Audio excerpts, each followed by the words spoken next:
Welcome to Living Wealthy Radio with your host, Teresa-Kuhn. Good afternoon. You're listening to Living Wealthy Radio, heard every Sunday at noon here on Talk Radio, 1370 AM, streaming live at talk1370.com. I'm Teresa-Kuhn, helping you live wealthier. Resources are available for you at livingwealthyradio.com. Someone you know have children with food allergies. Have you ever wondered why food allergies seem to be so much more common now than just a few years ago? Why does the U.S. spend more on health care than any other country in the world and have one of the highest rates of disease in the world? And why do we have to worry about the food we feed our children potentially harming them or even endangering their lives?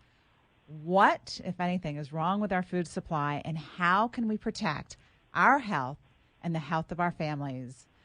Our guest, Robyn O'Brien, is a whistleblower, author of The Unhealthy Truth, and an expert on genetically modified or GM foods. She's been called the Erin Brockovich of the food industry due to her eye-opening research, and her story can really help us better understand what's going on and how we can change it. Robyn, I saw your TEDx video on YouTube some time ago and was so impressed with your story because you didn't start out being what one would call a health nut or really that concerned about what's in our food, right? No, I was actually pointed in the opposite direction. I was a financial analyst. I worked on a team of about 7 absolutely great guys as an equity analyst, and we managed billions in assets. And I was the only woman on the team, and so they had me cover the food industry. So the details that I knew about food had to do with financial models. I had always totally dismissed anybody that was sort of sensational or alarmist, anybody that was talking about all of these things. I had always just dismissed it because I definitely was of the mindset that someone must have done the homework on this. You know, surely the things that are on our grocery stores' shelves have been tested. There has been long-term human health studies conducted, and so when I came into this work, I came from that background, you know, of a financial analyst who would cover the food industry, and as a mother of 4 who really, you know, up until I had my 4th child, really hadn't had any reason to really focus on anything in particular in food. I was a busy mom, and as any mother knows, it's hard enough just to feed your kids. You definitely don't want anybody telling you what to do or what to feed your family. No, in fact, just preparing the meals for 4, right, for a family of 4 kids, just getting something in their mouth that anybody or all the kids would like, right, and eat is a challenge. It was a total challenge. And so, you know, as most moms do, you sort of default to what you grew up on. And so, you know, we grew up in Texas and ate normal foods, the foods everybody else was eating. I truly didn't think twice about it. They looked the same. They had the same, in a lot of cases, they had the same labeling. You know, it was the same logo. Everything was still the same. So the fact that I wasn't questioning it really was not unusual. I mean, nobody really was. You know, nobody was really paying attention until one morning over breakfast when our youngest child had this allergic reaction. And, I mean, again, I was so unfamiliar with what a food allergy looked like, what a reaction looked like, that I thought, you know, maybe the other 3 kids had put something in her face. It truly, I mean, we didn't grow up with kids with food allergies. We didn't have nut tables in our cafeteria growing up. I was not familiar with a food allergy. How long ago was this? That is really what started me down this path, is her face started to swell shut, you know, and I'm looking at the older 3 and I'm thinking, you know, did you guys spray something in her face when I turned my back? You know, what's going on with this kid? And then it got very severe very fast. And as we raised her to the pediatrician's office, you know, we get her in there and she's getting everything under control, and she's asking what I fed the kids for breakfast, and she started talking about food allergies. And, you know, at that point in time, this was 2006. They've become so common today, but at that point in time, they were still so spaced out and few and far between that, you know, all I could think was, how can a child be allergic to food when you need food to live? And what's going to happen to this baby if she can't eat certain foods, you know? And so coming out of this financial background and this analytical background, you know, once we got everything under control that day, I felt totally uncomfortable on this new landscape of food allergies. I didn't know what they were. You know, I wasn't sure what the data was. I didn't know how many children were affected. And so every part of the analytical part of me just went off and wanted to try to dig into the numbers and try to understand it, because, it had been easy to dismiss because, again, you just think, how can a child be allergic to food? I mean, the logic, it was so hard to absorb that. And so that morning, as I was digging into the data, it was absolutely stunning to me to see how quickly certain conditions had come on to the health of American children.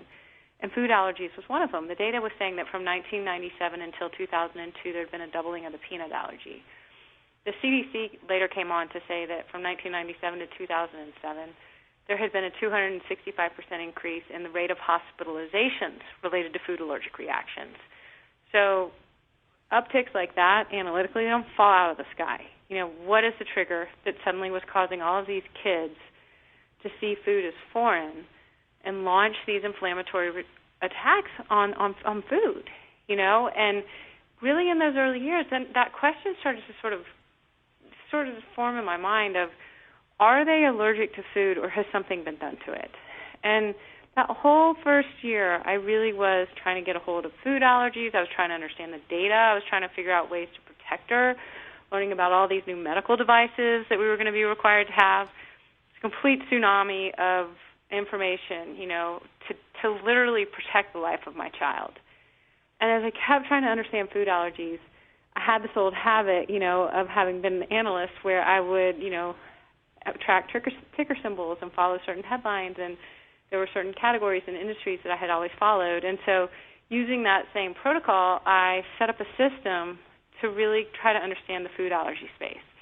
And so I was setting up these morning alerts on food allergies and news and research and everything else. And one morning in the fall of 2006, this headline popped out about a small study that the EPA was going to fund at a university in Michigan.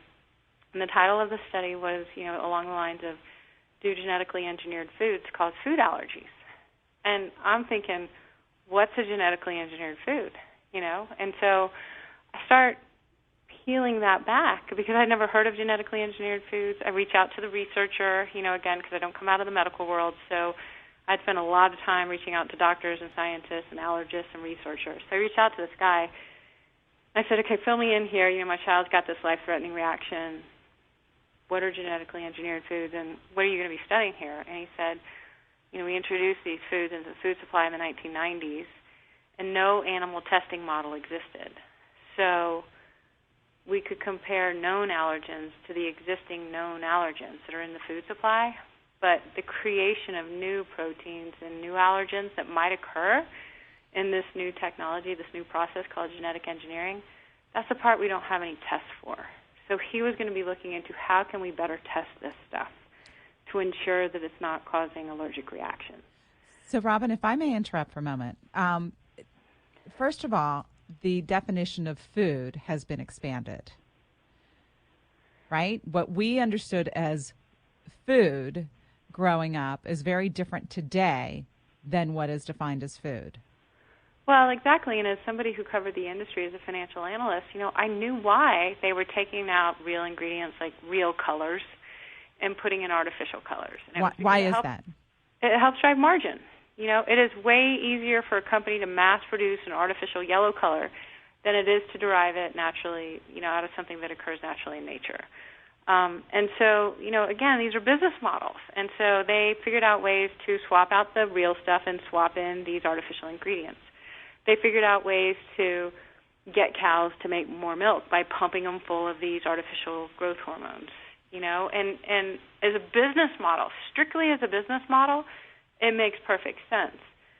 But countries around the world, including every single one of our trading partners, for example, when that artificial growth hormone was injected into cows to help them make more milk, it made the cows really sick, and it caused mastitis and clinical lameness and all these different conditions that required an increase in antibiotic use and all kinds of medications. So literally every single developed country around the world said, we don't want to eat that stuff. We don't want it going into our cows. We don't want it going into our milk, into our cheese, into our ice cream. And so they said, no, thank you, back in 1994 when that was introduced. And that's not something that when you pick up a block of cheese or when you grab a carton of yogurt, it's not obvious. So, here we all were grabbing the cheeses we grew up on, the singles, the yogurt pot, everything that we grew up on.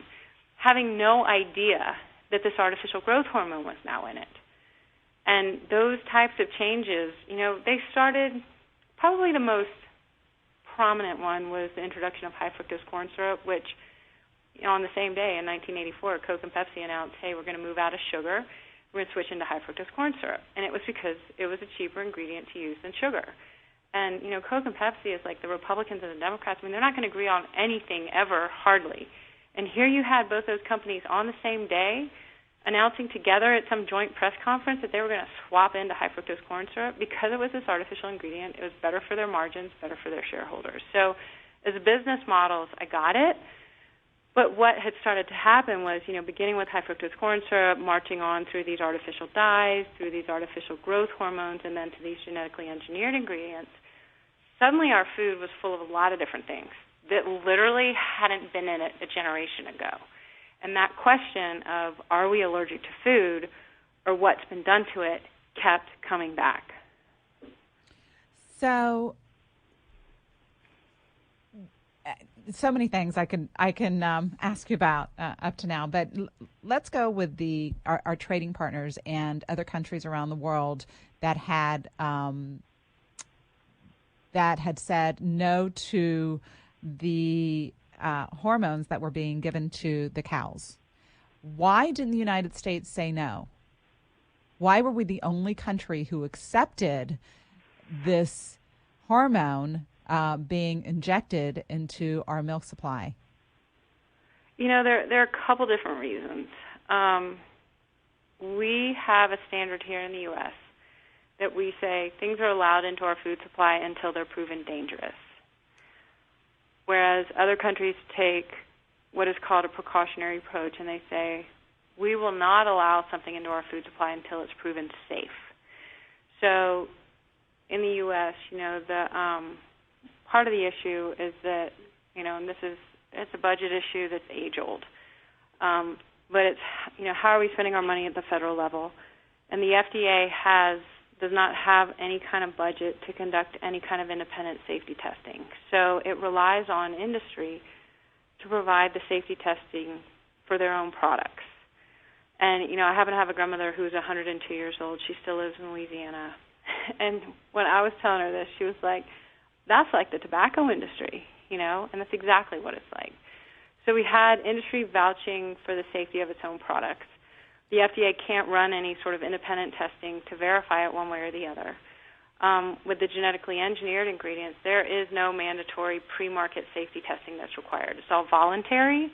So we just had different measures in place where the bar was just lower than it was in other countries. So, again, when I was looking at the way other countries were exercising this precaution, and, they were saying it individually for each ingredient, but then one of the other concerns was the combination of all of these ingredients all together, and that is referred to as the synergistic toxicity. What do these things do in combination? It's that thing from science class we all did as kids where you held two beakers, one in one hand, one in the other, they were totally fine, but when you poured them together, then it smoke and it combusts. Well, that's synergistic toxicity. So those studies had never been conducted.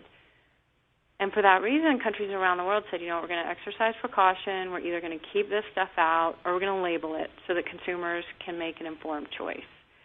And we just took a totally different approach.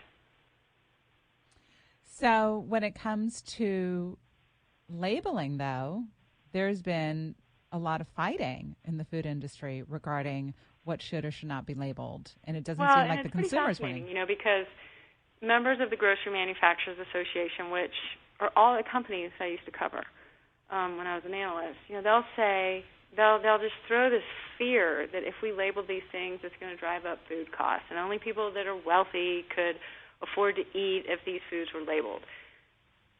They label these ingredients on their products for all of our trading partners, or they don't use them. So they've got a double standard. We're not asking them to reinvent the wheel.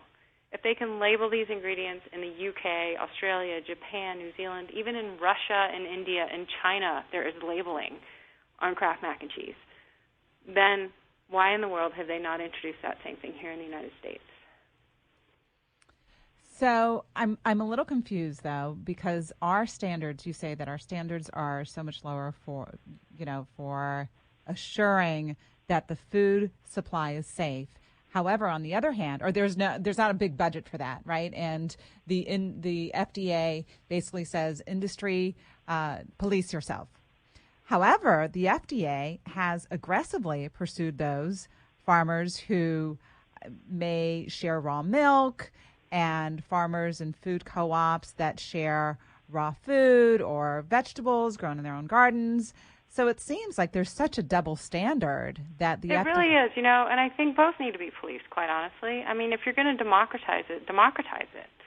And that, to me, is really what this is all about. I mean, you look at the crisis we're having with our healthcare system, and the budget crisis that that's creating, and the economic crisis that that's creating, and how that is crippling, profitability of certain companies because they've got employees that are just so sick, or the kids are sick, or productivity is lacking because the kids are sick. How we can have that discussion while ignoring the fact that our food now contains all of these artificial ingredients that have never existed before, for which no long-term human health studies exist. I definitely am of the mindset, let's democratize this thing. And, some will say, well, non-GMO is labeled, but why have you financially discriminated against one segment of the food industry? Democratize it. Let the data be out there. I mean, I'm a data nut, so, I look at it like we should be labeling genetically engineered ingredients so that food corporations get an honest read on what consumer trends are, so that our farmers get an honest read and they know, where consumers are going with this and what they should be planting for next year. I mean, right now, ADM and Cargill, they're offering a premium to farmers that are growing non-GMO crops. So the more data that we can have, the more information we have moving forward to literally secure a food system that works for American corporations. So explain that a little bit more. If you take a company like Chipotle right now, they've made a huge public commitment to shifting to non-GMO. And the problem is that supply chain is super thin and narrow here in the United States. So they have to outsource that opportunity to farmers in other countries. And Romania is a country that has a lot of non-GMO. China is another country that has a lot of non-GMO. And you look at that entire economic opportunity being outsourced to Romania and China, and I think about that. I'm like, here we know we've got American farmers who are saying, I am deeply concerned about these genetically engineered crops because they are requiring record amounts of weed killers and toxic chemicals, and it's not working. In over half the states around the country, our farmers are reporting these things called superweeds, which have developed in resistance to the chemicals in these crops. So rather than sitting down with the data with the American farmer and saying, this is what we need, whether you're Chipotle or whether you're Kroger or whether you're Safeway, any of these companies that are just seeing exploding demand in this sector, instead of offering that opportunity to U.S. farmers, they're outsourcing it to the countries where the priority has been on non-GMO and the priority has been on, growing crops without genetically engineered technology and all the chemicals that are required to produce it.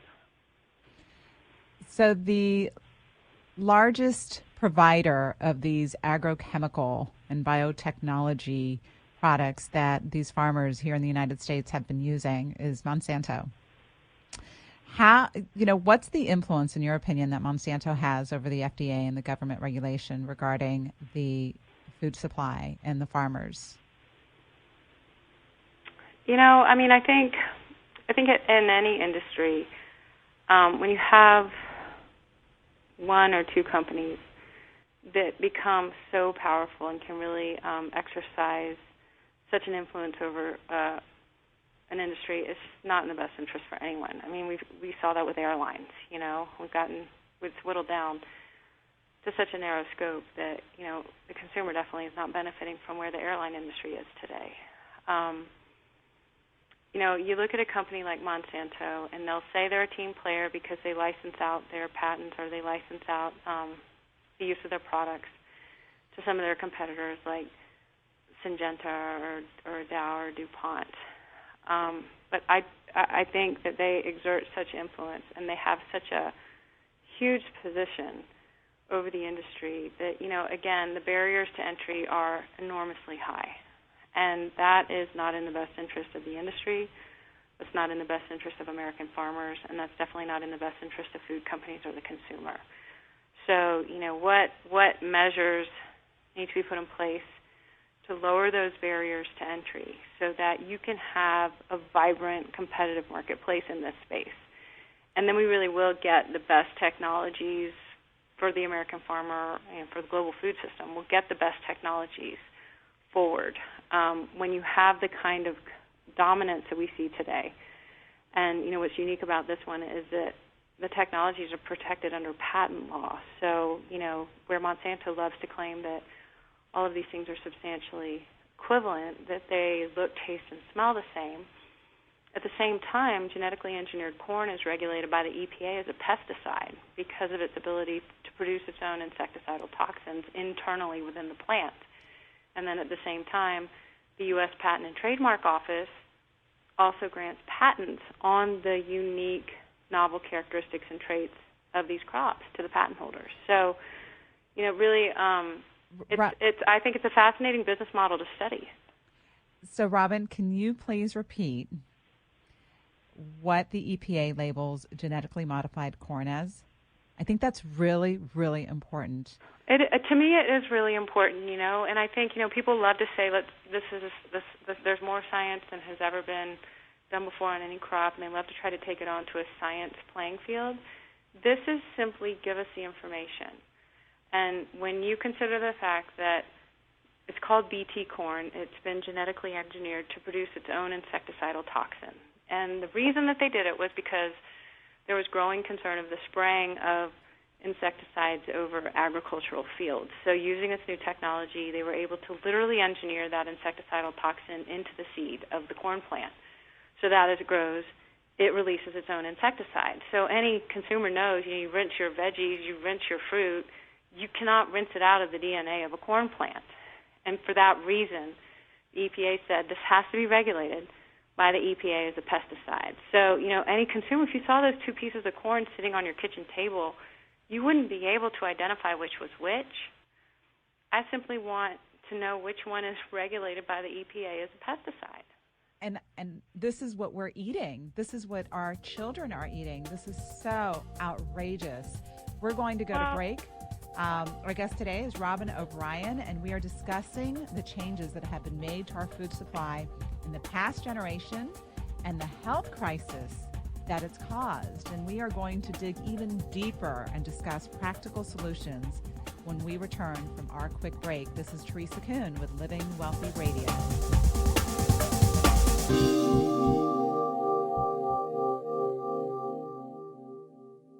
Living Wealthy Radio. Visit Teresa's team online at livingwealthyradio.com, 1-800-382-0830 now. Call 1-800-382-0830.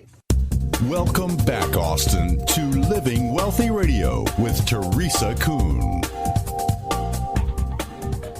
If you're just now joining us, we are speaking with author and GMO expert Robyn O'Brien about what has changed in our food in the past couple decades and how we can protect the health of our families. So, Robyn, just before the break, we were talking about the corn today.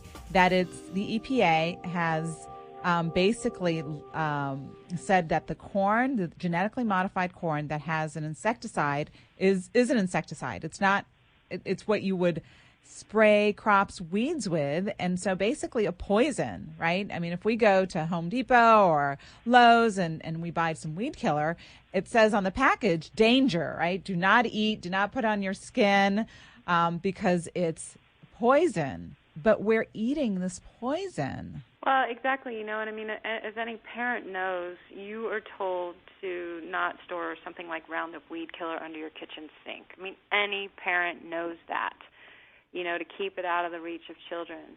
But that is the exact same product that these genetically engineered crops have literally been genetically engineered to withstand. They're called Roundup Ready crops. So they are ready to withstand Roundup.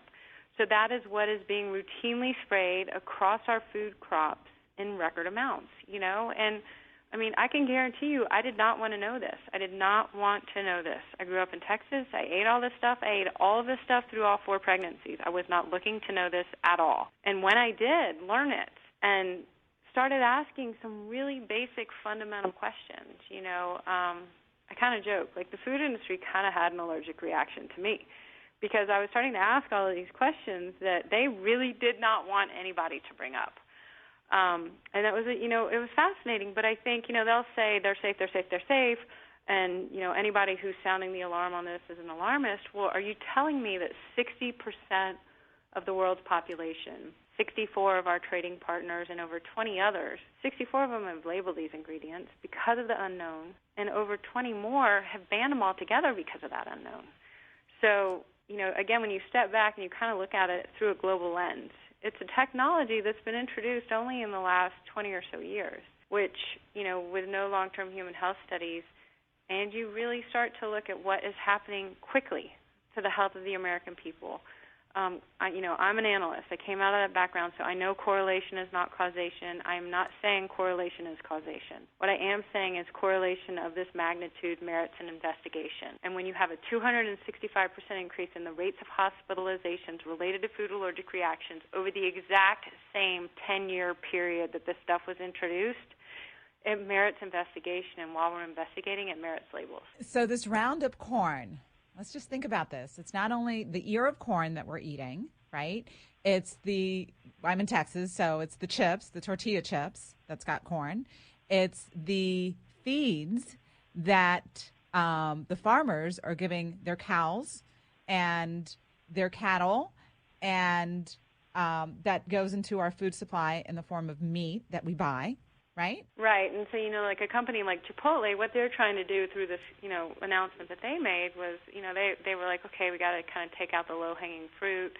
We'll get the soybean oil because soy is genetically engineered. We'll get the soybean oil out of the products. Then they're working on the chips. And, then they realize, like, they've got to somehow find feed for those chickens and for the beef. And the supply doesn't exist that's big enough to support a chain like Chipotle here in the U.S. So who's benefiting from that? They're going overseas to other countries to source that supply. And I look at that as such a lost economic opportunity for the U.S. economy and for the U.S. farmer.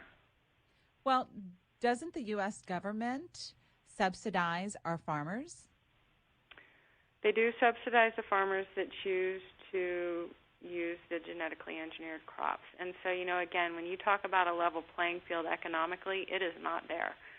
And, more than anybody with 4 little kids, I was totally irritated by the high price of organic food. And when anyone would suggest that I would eat organic, it just totally rubbed me the wrong way because I really thought it was a category for lifestyle, the rich and famous, or maybe some hippie thing, And when I started looking at the financial structure of our farm system and the fact that the crops that are grown with genetic engineering and all of these chemicals, those farmers receive subsidies, but not just that. They don't just get this support from the government.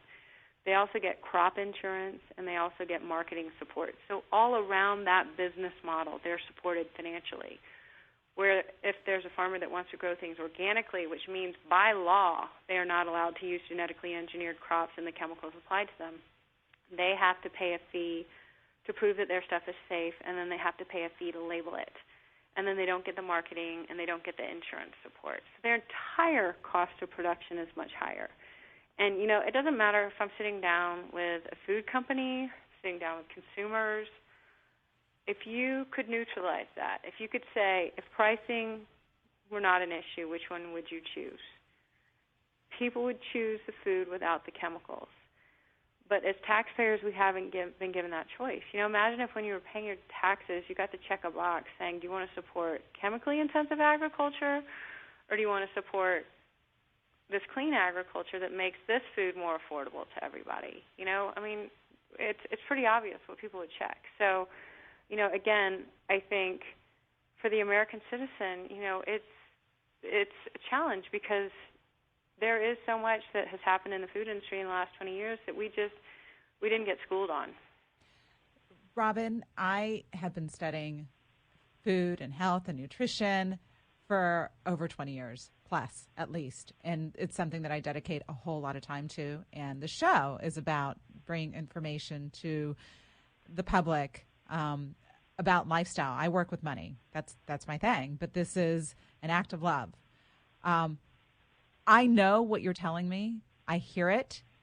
And I am outraged, even though I've known this forever. I am outraged. And I'm sad.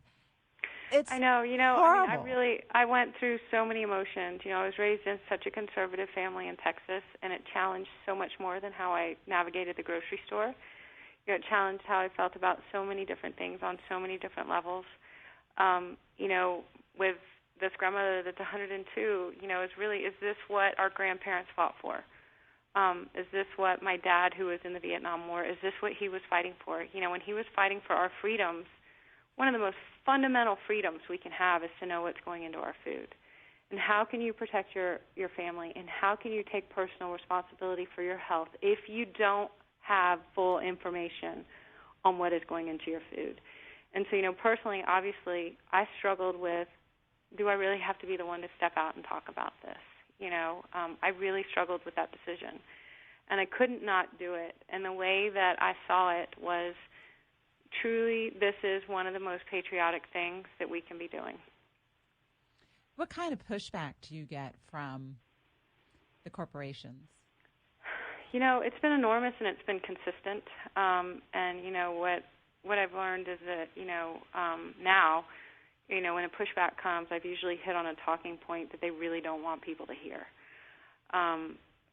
Again, I have always looked at this as a business model. And if you just look at it that way, if you just look at Monsanto as a chemical company trying to sell their chemicals and expand their portfolio into seeds, it's a brilliant business model for a chemical company. For the rest of the food industry that suddenly had to absorb it, it's not so great. So here we've got now all these big food companies that are still trying to sort of defend the use of these genetically engineered ingredients. Meantime, a company like Kellogg is seeing quarter after quarter of earnings drop. They're laying off percentages of their employees. They're getting hammered from every side because they continue to use these ingredients in their products. And then you see a company like Kroger say, okay, we're going to introduce a private label brand that doesn't include a whole bunch of these artificial ingredients and a whole bunch of this stuff. And that private label brand goes from 0 to $1 billion in revenue in a 2-year period. So,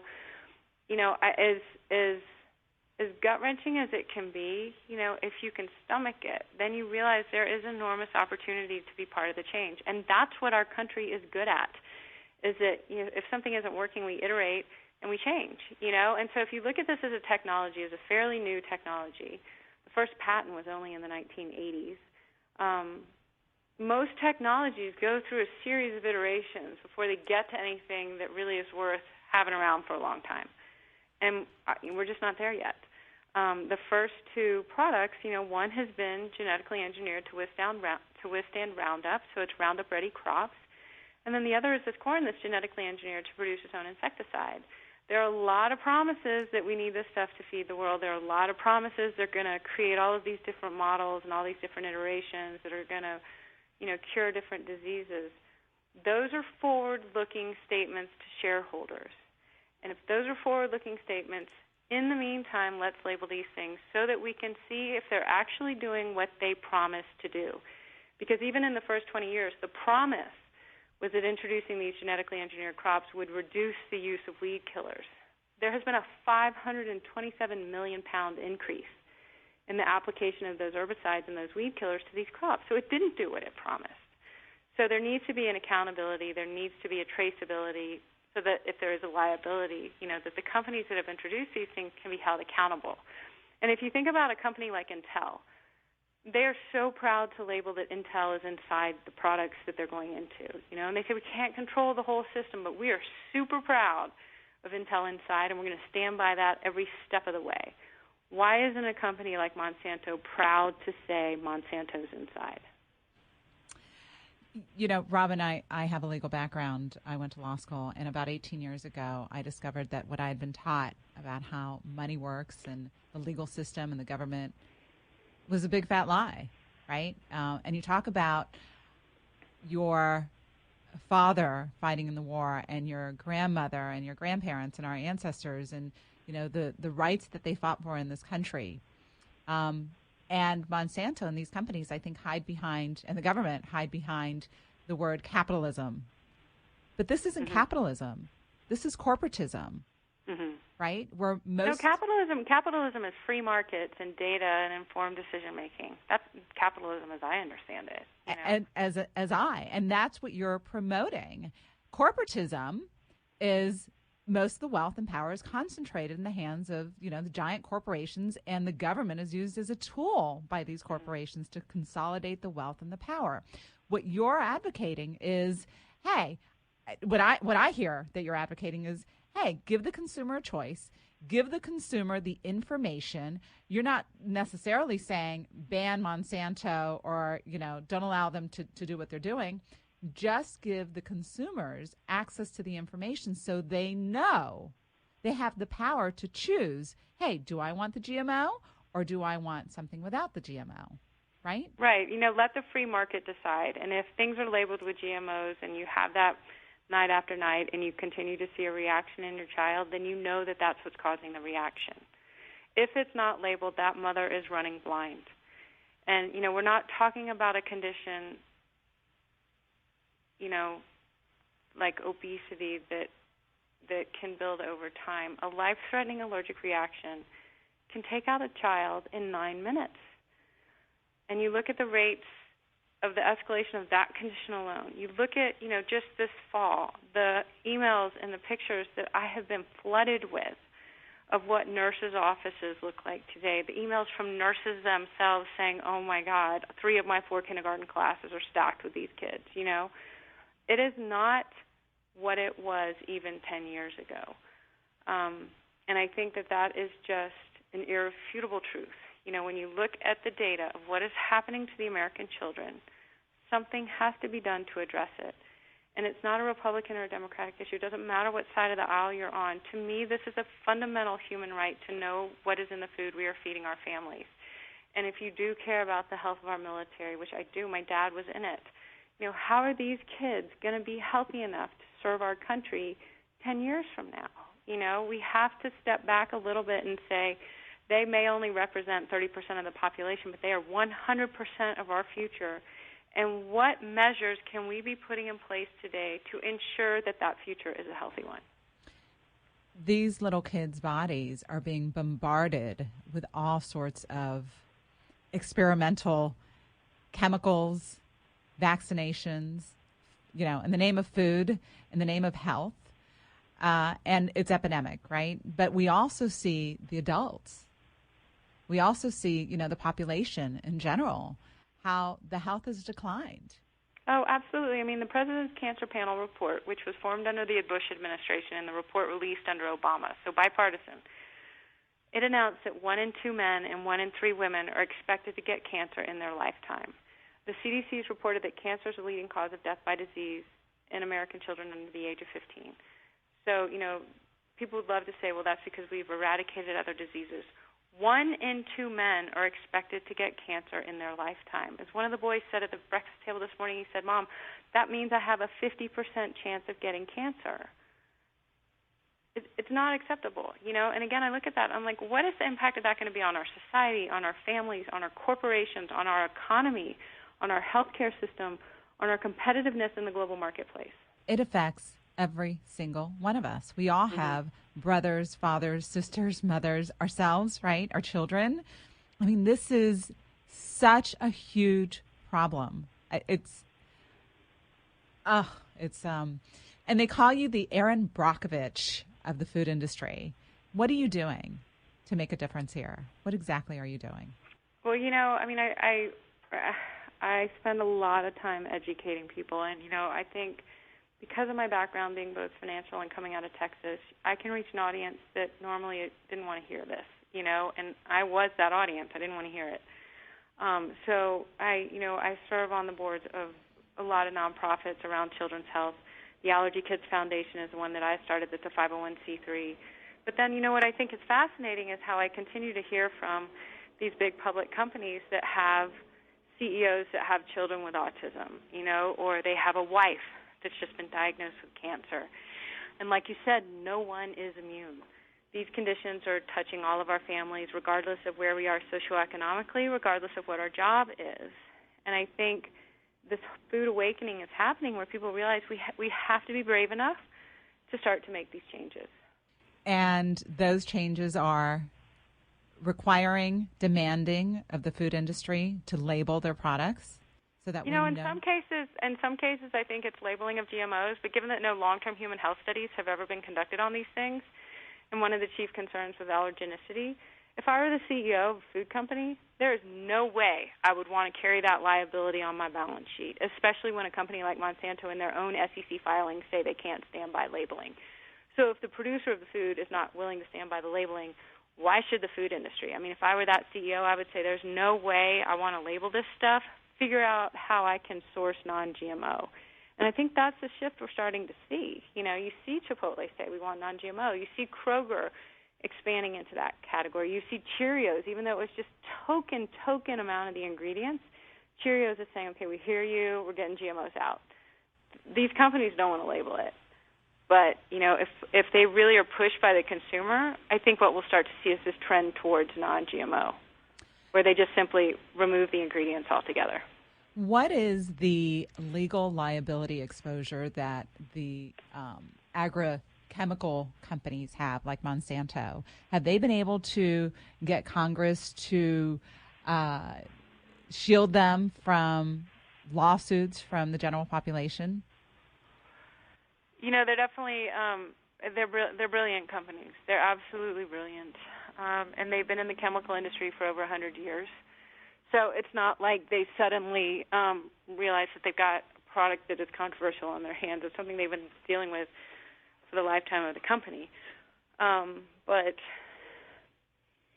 I think probably what I've heard from the legal area is that it's hard to isolate, especially given that these ingredients were never labeled in the first place. It's hard to isolate that they were actually the ingredient to cause harm. And so, what we're starting to see is let's exercise precaution where we can. And at the very least, if these American companies have already removed these ingredients overseas or are labeling certain ingredients overseas, let's at least have that same standard here. We're not asking them to reinvent the wheel. So, I think the industry, because so many things have changed in our environment and so many industries, there's so many ingredients that are new to industries and new to the food industry, it would be so hard to isolate any one in particular. And what's fascinating, again, is that because of the patents on these ingredients, let's say, for example, Allergy Kids Foundation wanted to conduct a study. If I wanted to say, hey, is my kid allergic to soy or this genetically engineered Roundup Ready soy? Or is my little boy allergic to corn, or is he allergic to this genetically engineered corn regulated by the EPA as a pesticide? If I wanted to conduct that study, I'd have to go to Monsanto to get permission to use that patented product in my study. So I don't think they would want to grant that to someone like me. So in a way, the patent protects a lot. Is that a special patent, or is that true for all patents? It's true for all patents, Okay, so I can't use a chemical that's been patented in my study to see if it causes harm, but they're not requiring the patent holder to perform studies and prove that it doesn't cause harm once it's placed into the market or commerce. Yeah, they're saying that there are these voluntary measures in place, and one of the things that's circulating right now, as we're seeing at the state level, the states are saying, okay, the federal government isn't doing anything on this. So at the state level, we're going to start to introduce labeling laws, and you've just seen a flurry of over 30 pieces of legislation introduced in states around the country. Well, again, if I was a CEO of a food company, I would say that is an absolute nightmare. That's going to be a patchwork of different legislations, and it's going to mean one thing in Colorado and another thing in Texas, and what a headache. Nobody's going to want to do that. But in the absence of anything at the federal level, the states are coming in to fill this void. So, I think what has been introduced, and it's soft at the federal level, is there should be mandatory testing required, and then, of course, the Grocery Manufacturers Association is coming in and saying, let us decide how this regulation should proceed. Well, that's like asking the tobacco industry to regulate itself. Right. So we have just a couple minutes. Real quick, what foods should our listeners watch out for the most? Well, thankfully, it's only a handful of crops still on the market that have been genetically engineered, and the primary ones are corn, soy, canola, and sugar beets. So those can be found in any variation. Canola oil is in a lot of things. Soybean oil is listed as vegetable oil, or soy lecithin, that's in a lot of things. Corn can be in cornstarch, high fructose corn syrup. Corn is used in a ton of different things, and as we talked about, it's also fed to a lot of the animals that we eat. And then sugar beets has come on really hard and fast in the last couple of years as an alternative for sugar. So, it is something to be super mindful of. The only way that you can avoid it is to look for products that carry the non-GMO, it's a little butterfly logo, or that USDA organic seal. And my default is that USDA organic seal because that has a legal standard behind it, which I didn't know at the time. It, by law, means that those products are not allowed to be produced with artificial ingredients like GMOs, genetically engineered ingredients, high fructose corn syrup, artificial dyes. It's a true legal standard, and there's a legal accountability to it. I think, for somebody who was so dismissive of it in the beginning, it's a shame the industry didn't do a better job of really explaining what that symbol meant in the early days to help people understand, not only that that's what USDA organic meant, but that also this is what was happening to our food. So, Robyn, unfortunately, you had a child that reacted, and that must have been just so scary. But in the bigger picture, in the bigger grand scheme, thank God that you're out there and you've got the background and a story that can relate to so many people, and you know this industry, and you're a fighter, and you've got that energy to make such a difference, and it's so important on so many levels. Thank you so much for joining us today at Living Wealthy Radio. We will post the recording of the show and also your information, your website, so people can check out your work. Thank you. Thank you so much for joining us today. This is Teresa-Kuhn with Living Wealthy Radio. You've been listening to Living Wealthy Radio on Talk 1370 and streaming live at talk1370.com. I'm Teresa-Kuhn, and I hope you'll join me again next week as I show you ways to live wealthier. Resources are available for you on our website at livingwealthyradio.com. This presentation is for educational and informational purposes only. The info being presented does not consider your particular financial objectives or situation and does not make personalized recommendations. This material is not intended to replace the advice of a qualified tax advisor or legal counsel or other professional, and you should not use the information in place of a personal consultation regarding your specific situation or needs prior to taking any action based on this information. We believe the info provided is reliable, but we do not guarantee its accuracy, timeliness, or completeness.